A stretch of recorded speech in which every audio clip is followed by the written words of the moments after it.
коронавирусом в Якутии за минувшие сутки и мерах против инфекции.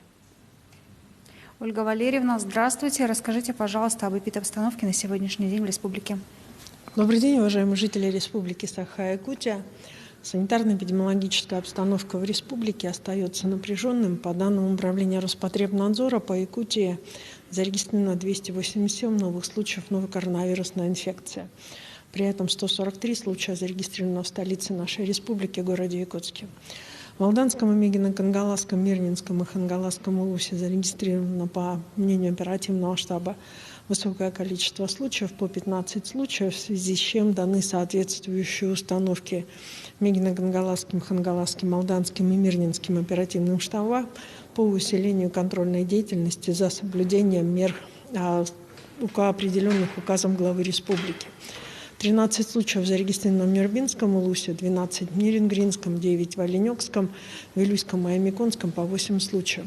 От 1 до 7 случаев зарегистрировано в 10 районах республики. На настоящий момент оперштаб отмечает, что наиболее сложной санитарно-эпидемиологической обстановкой является обстановка в Алекминском, Баймиконском, Мегино-Кангаласском, Нюрбинском, Намском и Хангаласских районах.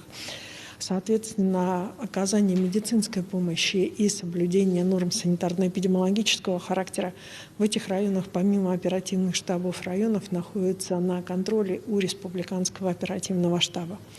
На настоящий момент, на сегодня, в тяжелом состоянии в наших медицинских учреждениях находится 138 граждан республики, из них достаточно в тяжелом состоянии. На аппарате искусственной вентиляции легких находится 39 человек.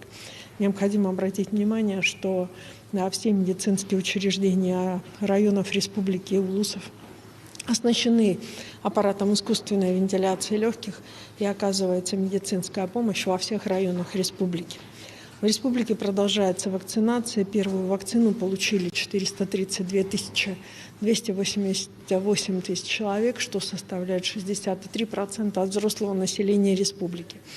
Необходимо обратить внимание, что глава республики ставит основной задачей осуществление, в том числе и ревакцинации граждан республики. На сегодня ревакцинацию получили 41 149 человек. Мы считаем, что и Министерство здравоохранения, как Российской Федерации, и известные эпидемиологи считают, что и признанные эпидемиологи, профессионалы считают, что ревакцинация сегодня должна осуществляться непосредственно в кратчайшие сроки для тех, кто ревакцинировался, порядка 6 месяцев месяцев назад.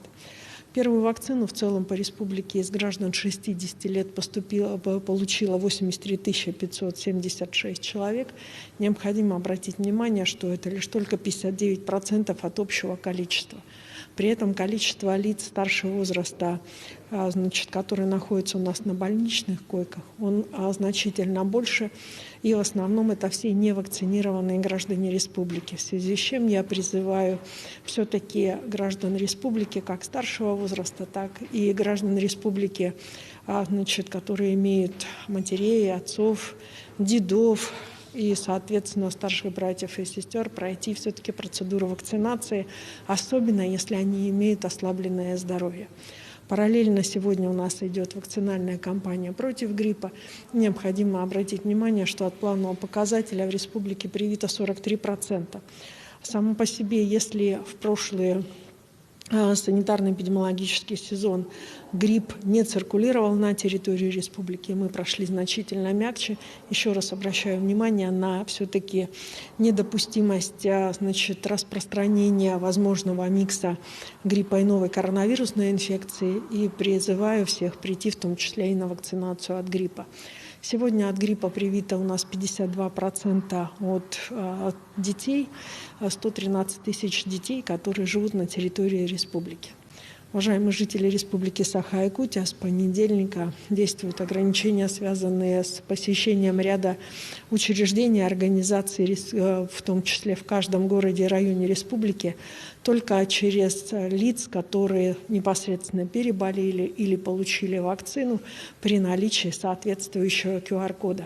Обращаем внимание на безукоснительное соблюдение указа главы республики в данном направлении, потому что это дает возможность прежде прежде всего, значит, нам с вами снижать и темпы прироста заболевания, значит, на территории нашей республики, ну и охранять тех, кто в силу определенных обстоятельств не может получить вакцину, так как имеет соответствующий медицинский отвод.